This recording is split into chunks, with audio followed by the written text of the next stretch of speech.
Louvado seja nosso Senhor Jesus Cristo, para sempre seja louvado. Irmãos e irmãs, hoje é dia 25 de abril, celebramos o quarto domingo da Páscoa, conhecido também como o Domingo do Bom Pastor. E hoje é o Dia Mundial de Orações pelas Vocações. Peçamos que o Cristo ressuscitado suscite em nossas comunidades verdadeiras e santas vocações ao ministério ordenado, à vida consagrada e ao cristão leigo batizado, chamado a exercer seu dom e talento no mundo de hoje, sendo um verdadeiro pastor. Hoje meditamos o Evangelho de São João, capítulo 10, versículos de 11 a 18. Acompanhe comigo. Naquele tempo disse Jesus: Eu sou o bom pastor. O bom pastor dá a vida por suas ovelhas. O mercenário que não é pastor e não é dono das ovelhas, vê o lobo chegar, abandona as ovelhas e foge, e o lobo as ataca e dispersa. Pois ele é apenas um mercenário e não se importa com as ovelhas. Eu sou o bom pastor. Conheço as minhas ovelhas e elas me conhecem. Assim como o Pai me conhece e eu conheço o Pai, eu dou minha vida pelas ovelhas. Tenho ainda outras ovelhas que não são deste redil. Também a elas devo conduzir.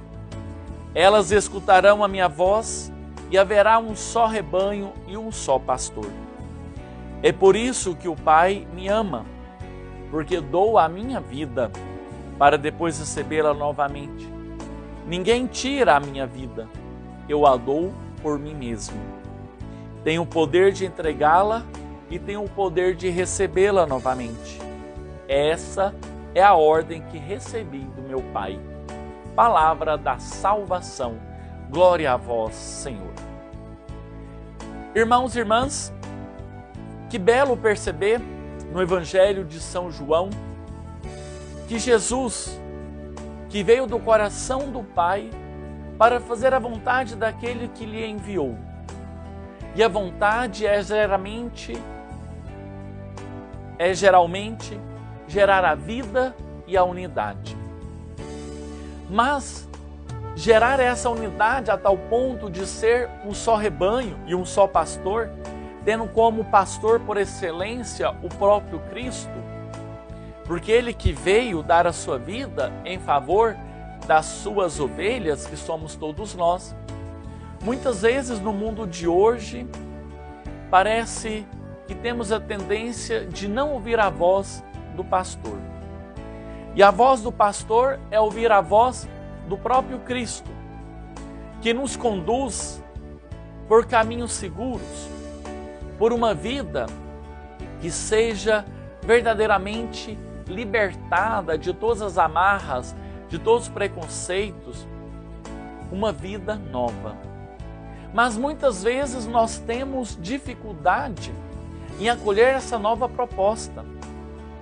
Essa proposta que vem do próprio Deus.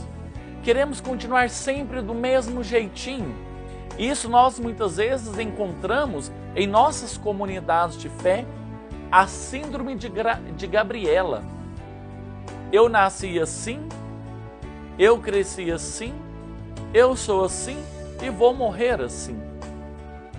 E isso muitas vezes impede de conhecer novos elementos que vão agregar na vida cristã, no nosso crescimento espiritual. E esse é o grande desafio dos pastores da igreja, nós, ministros ordenados, que somos colocados à frente de uma comunidade de fé para exercer a missão do próprio Cristo.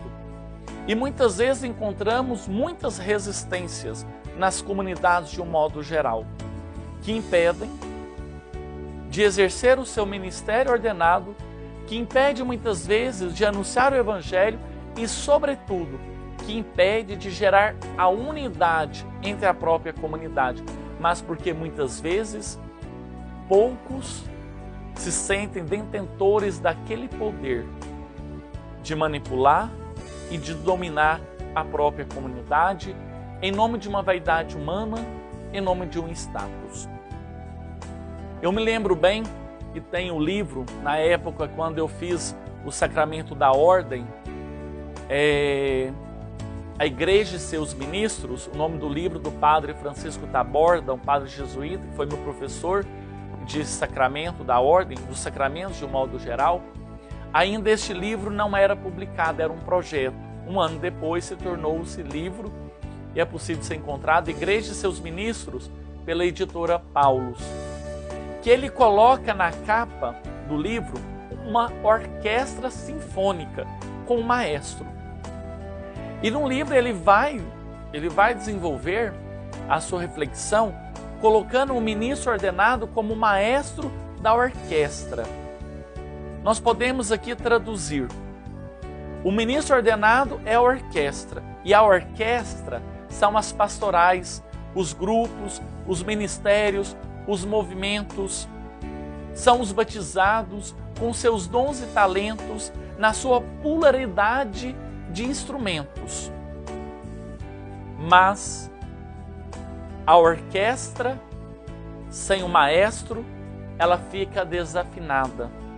Não acontece a harmonia daquela sinfonia, daqueles instrumentos. Cada um vai para um lado. E o maestro, sem a orquestra em si, sem os instrumentistas, também não tem sentido. Porque ele vai reger o quê? Portanto, a orquestra, para que ela tenha a sua harmonia plena, ela é composta pelo maestro e pelos instrumentos. Assim é na própria comunidade de fé. O padre, sem as pastorais, não tem sentido o seu ministério. E as pastorais e comunidades sem o padre também não tem sentido. Se torna uma zona de poder, de conflitos, ao que nós enxergamos. Nas nossas comunidades mais diversas, na nossa diocese pelo Brasil afora. Nós somos chamados, portanto, a deixar que o nosso coração se converta na luz do ressuscitado, que busquemos de fato essa harmonia para que o som que saia dessa orquestra não seja o meu interesse, mas sim o interesse do próprio Cristo ressuscitado. Este é o nosso grande desafio. Para isso nós precisamos de mais pastores. Para isso precisamos de rezar incessantemente pelas vocações, para que surjam verdadeiras e santas vocações autênticas com esse compromisso de exercer o ministério em nome de Cristo. O exercício do ministério em nome de Cristo, muitas vezes, irmãos e irmãs, não agradam muitos da comunidade, causam desajuste. E aí, este é o caminho certo. Se está causando desajuste, é porque a coisa está desordenada. E para ordenar, para colocar nessa harmonia sinfônica, é necessário muitas vezes dobrar o joelho da nossa humildade e abrir mão da síndrome de Gabriela. Que esse quarto domingo da Páscoa possamos reconhecer o Cristo como o único pastor por excelência, mas que nós, pelo batismo, pela nossa consagração batismal, pelo sacramento da ordem, no qual eu recebi das mãos do nosso bispo, possamos, de fato, exercer um ministério que não é nosso, mas que não é o Cristo, mesmo que não agrade a muitos. Porque quando nós não estamos agradando a muito, significa às vezes que estamos no próprio caminho certo, porque estamos no caminho do Evangelho. E o caminho do Evangelho muitas vezes não é um caminho fácil, um caminho que muitas vezes me agrada. E abrir mão daquilo que eu já tenho como cristalizado é o nosso grande desafio. Que surja de nossas comunidades verdadeiras e santas vocações para o reino do Senhor e para a Igreja. A todos, saúde e paz.